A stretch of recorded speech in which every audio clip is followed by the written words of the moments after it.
कि दोस्तों आज है 1 सितंबर और 1 सितंबर को दोस्तों फर्स्ट शिफ्ट का आपका आरआरसी ग्रुप डी का एग्जाम खत्म हो गया है। तो जिन लोगों का एग्जाम था आशा करते हैं कि अच्छा गया होगा। तो 1 सितंबर फर्स्ट शिफ्ट में पूछे गए जीके साइंस और करंट अफेयर्स के अधिकतम रियल प्रश्न मुझे मिल गए, तो उसको देखने का प्रयास करेंगे कि आज कैसा कैसा प्रश्न आपको देखने को मिला था। प्रश्न दोस्तों आपका 100% रियल है और किसी प्रकार की समस्या होता है, आपको पीडीएफ चाहिए होता है तो आप इस नंबर पर व्हाट्सएप मैसेज कर सकते हैं। इसके अलावा टेलीग्राम ग्रुप में भी आपको पीडीएफ भेज दिया जाता है, तो वहाँ भी आप जुड़ सकते हैं। और एक बात दोस्तों, हमारा चैनल है जो कि 5 सब्सक्राइबर होने वाला है, तो आप लोग जल्दी जल्दी से सब्सक्राइब कर दीजिए ताकि 5 आप सब्सक्राइबर जल्दी हो जाए। तो चलिए दोस्तों शुरू करते हैं। पहले आज का प्रश्न कैसे कैसे आया था। तो पहला जो प्रश्न देखने को मिल रहा है वो था दोस्तों कि आईपीएल में अब तक सबसे ज़्यादा रन किसने बनाया है। तो दोस्तों आईपीएल की बात करें, आपके पास ऑप्शन दिया गया था विराट कोहली, सुरेश रैना, शिखर धवन और दोस्तों रोहित शर्मा। तो आईपीएल में सबसे ज़्यादा रन बनाने का जो रिकॉर्ड है वो दोस्तों आपका विराट कोहली के नाम है। बहुत से लोगों ने सुरेश रैना माना था, हालांकि सुरेश रैना नहीं, आपका विराट कोहली राइट आंसर हो जाएगा। भले इस सीजन में विराट के बल्ले से रन नहीं निकले हैं, लेकिन उससे भी अधिक रन रिकॉर्ड उन्हीं के नाम है। विराट कोहली आईपीएल के 215 मैचों में दोस्तों 6402 रन बनाकर टॉप पर है। तो रन भी आपका शायद दिया गया था, तो 6402 रन बनाया था आपका विराट कोहली, जिसमें दोस्तों 5 शतक और 42 अर्धशतक है। वहीं पर बात करें दोस्तों आईपीएल 2022 में सबसे ज़्यादा रन किसने बनाया था, तो ये दोस्तों आपका जोस बटलर ने बनाया था। और शिखर धवन की बात करें तो शिखर धवन टॉप 3 में थे, मैंने तीसरे स्थान पर थे आपका 2022 में सबसे ज़्यादा रन बनाने में। अगला क्वेश्चन पूछा गया दोस्तों कि मक्का उत्पादन में प्रथम राज्य कौन सा है। तो भारत में दोस्तों मक्का की खेती जिन राज्यों में व्यापक रूप से की जाती है वो है आपका आंध्र प्रदेश, बिहार, कर्नाटक, राजस्थान, उत्तर प्रदेश इत्यादि है। इनमें से राजस्थान में मक्का का सर्वाधिक क्षेत्रफल है, लेकिन उत्पादन दोस्तों आपका कर्नाटक में होता है। तो आपको मक्का उत्पादन में प्रथम पूछा होगा तो कर्नाटक आपका बिल्कुल राइट आंसर हो जाएगा। इसके अलावा दोस्तों पूछा गया था कि बलवंत राय मेहता ने पंचायत में किस स्तरीय की पंचायत को लागू करने का सिफारिश किया था। तो बलवंत राय मेहता सिफारिश की सफल बनाने के लिए आवश्यक था त्रिस्तरीय व्यवस्था। तो त्रिस्तरीय पंचायत का ये सिफारिश किए थे, जिनमें दोस्तों आपका ग्राम पंचायत, पंचायत समिति और जिला परिषद संस्थाओं को पूरे जिलों में एक साथ विकास किया जाएगा ताकि लोकतांत्रिक विकेंद्रीकरण का प्रयोग सफल हो सके। ग्राम से लेकर जिला स्तर तक पंचायत 3 स्तरीय व्यवस्था होनी चाहिए। तो 3 स्तरीय दोस्तों आपका ये बलवंत राय मेहता ने दिया था। इसके बाद दिया था दोस्तों की मौलिक जो कर्तव्य वो किस समिति के सिफारिश पर जोड़ा गया था। तो ये दोस्तों आपका सही आंसर सोन सिंह समिति हो जाएगा। सरदार सोन सिंह समिति इंदिरा गांधी के द्वारा आपातकाल के समय बनाई गई थी।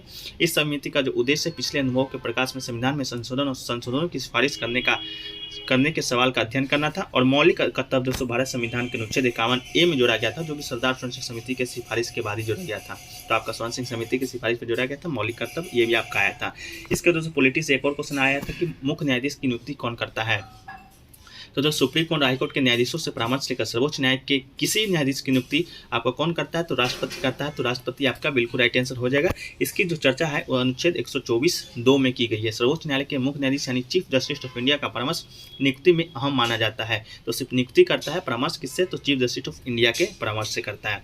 अगला क्वेश्चन पूछा गया दोस्तों कि स्त्री मनोरक्षा परियोजना किसके लिए शुरू किया गया था, किस मंत्रालय के शुरू किया गया था। तो इन सभी पॉइंट को क्वेश्चन में देखेंगे। तो इस परियोजना का जो उद्देश्य दोस्तों संपूर्ण भारत में 600 ओएसी कार्यकर्ताओं को मानसिक स्वास्थ्य परीक्षण प्रदान करना है।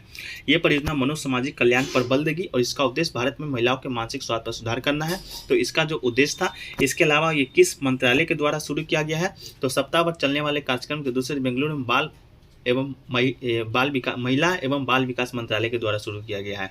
तो महिला एवं बाल विकास मंत्रालय के द्वारा स्त्री मनोरक्षा परियोजना को शुरू किया गया है।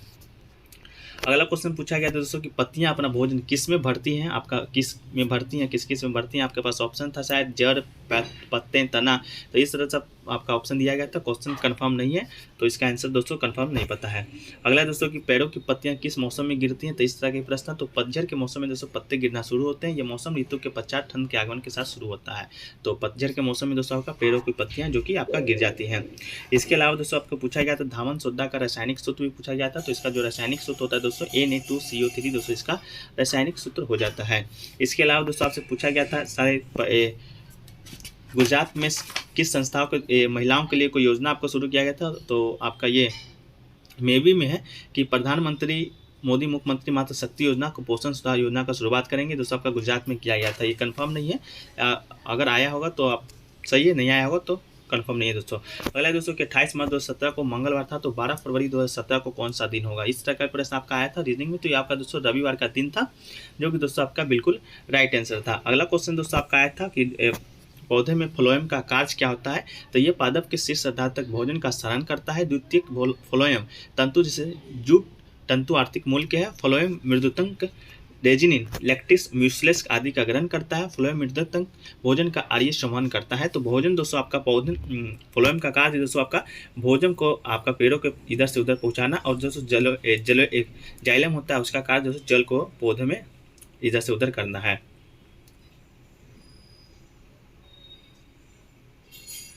अगला क्वेश्चन दोस्तों आपका पूछा गया था कि एसीएल में कौन सा एंजाइम पाचन में सहायता करता है। तो दोस्तों हाइड्रोक्लोरिक अम्ल एसीएल अमाशय में उपस्थित असक्रिय पेप्सिनोजन, तो पेप्सिनोजन ही आपका बिल्कुल राइट आंसर था। एंजाइम को सक्रिय पेप्सिन में बदल देता है। पेप्सिन प्रमुख प्रोटीन पाचक एंजाइम है। तो पेप्सिन दोस्तों आपका बिल्कुल राइट आंसर, जो कि एसीएल पेप्सिन के ही पाचन में आपका सहायता करता है। इसके अलावा दोस्तों आपका आया था कि सोडियम हाइड्रोक्साइड का उपयोग नहीं होता है। आपके पास 4 ऑप्शन दिया गया था, तो ऑप्शन तो कन्फर्म नहीं मालूम है, लेकिन कहाँ कहाँ यूज होता है उसको देख लेते हैं।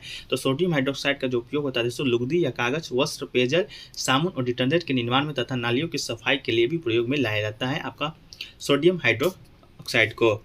इसके अलावा दोस्तों आपसे पूछा गया था खाने का सोडा किस रिएक्शन से बनता है, इस तरह का प्रश्न आया था। तो बेकिंग सोडा या सोडियम कार्बोनेट जो नमी और खट्टे पदार्थ से रिएक्शन करके कार्बन डाइऑक्साइड गैस निकालते हैं, यह गैस एयर बबल के रूप में खाने में जमा होकर रेसिपी को स्पंजी बना देता है। बेकिंग सोडा को सक्रिय होने के लिए दही, साच आदि खट्टे के पदार्थों की आवश्यकता आपका होता है। अगला दोस्तों पूछा गया था आपका H=I²T से भी आपका कोई प्रश्न आपका आया था। तो उत्पन्न ताप के समानुपाती होता है। अगर उत्पन्न ताप H है तो प्रवाही धारा I है, तो चालक प्रतिरोध है, और समय T है तो जूल का नियम दोस्तों आपका H=I²RT होता है। तो इस तरह का भी आपका प्रश्न आपका आएगा, तो आप कमेंट सेक्शन में बताइएगा। इसके बाद दोस्तों आपका ईसाई धर्म से प्रश्न आया था कि ईसाई धर्म का पहला चर्च है, इस तरह का वगैरह भी। तो दोस्तों भारत में ईसाई धर्म का पहला चर्च देख लेते हैं। भारत में प्रोटेस्टेंट धर्म का आगमन 1706 ईस्वी में का हो गया था। जिगनेवाल ने तमिलनाडु के ट्रंकबाड़ में तथा विलियम कैरी ने कलकत्ता के नियर सेरामुल में लूथरन चर्च को स्थापित किया था। इसके अलावा विश्व में बात करें तो विश्व में ईसाई धर्म की उत्पत्ति रोमन यहूदियों में 5वीं शताब्दी ईस्वी में हो गया था, जिसकी स्थापना नासरत के यीशु की शिक्षाओं पर हुई था, जिन्होंने पहले सेक्ट को इकट्ठा किया था। इसके बाद दोस्तों आपका पोगा त्यौहार से कोई प्रश्न आया था। तो पोगा त्यौहार से रिलेटेड प्रश्न तो नहीं मिल पाया है। एक आपका पोला पिथोरा त्यौहार मिला है, जो कि दोस्तों खेती किसानों से जुड़ा हुआ है। भाद्रपद किसान अमावस्या को यह विशेषकर महाराष्ट्र, कर्नाटक और छत्तीसगढ़ मध्य प्रदेश में मनाया जाता है। तो पोला या पोगा किस तरह कौन सा त्यौहार आपका आया था, कमेंट सेक्शन में आप बता दीजिएगा, ताकि आगे आने वाले शिफ्ट में बच्चों को कुछ मदद मिल सके।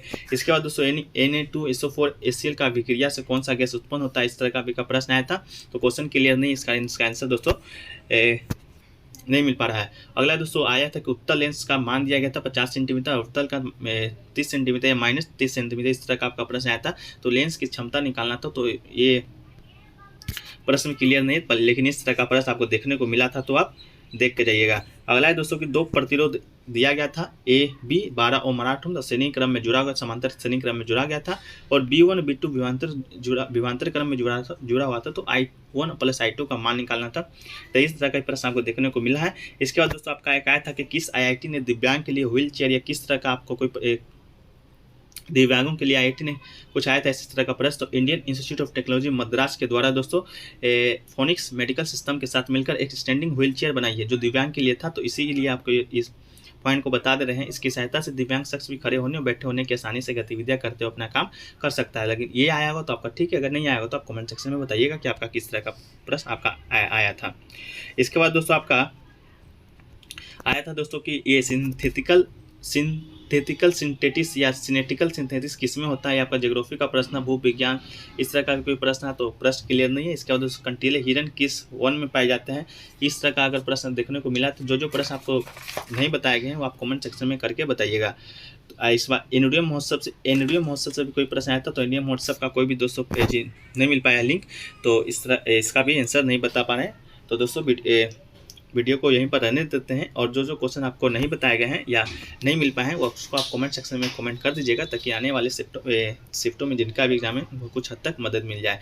तो दोस्तों वीडियो देखने के लिए धन्यवाद, और वीडियो कैसा लगा कमेंट सेक्शन में बताइएगा, और अच्छा लगा तो दोस्तों वीडियो को लाइक कीजिएगा और दोस्तों में अधिक से अधिक शेयर कीजिएगा। दोस्तों 5000 सब्सक्राइबर होने वाला है, तो जितना जल्दी आप लोग कर दीजिएगा उसके लिए आपको बहुत बहुत धन्यवाद। तो चैनल को सब्सक्राइब कर लीजिएगा, नोटिफिकेशन बिल को भी दोस्तों साथ साथ ऑन कर लीजिएगा। तो मिलते हैं दोस्तों नेक्स्ट वीडियो में, जब तक के लिए जय हिंद जय भारत।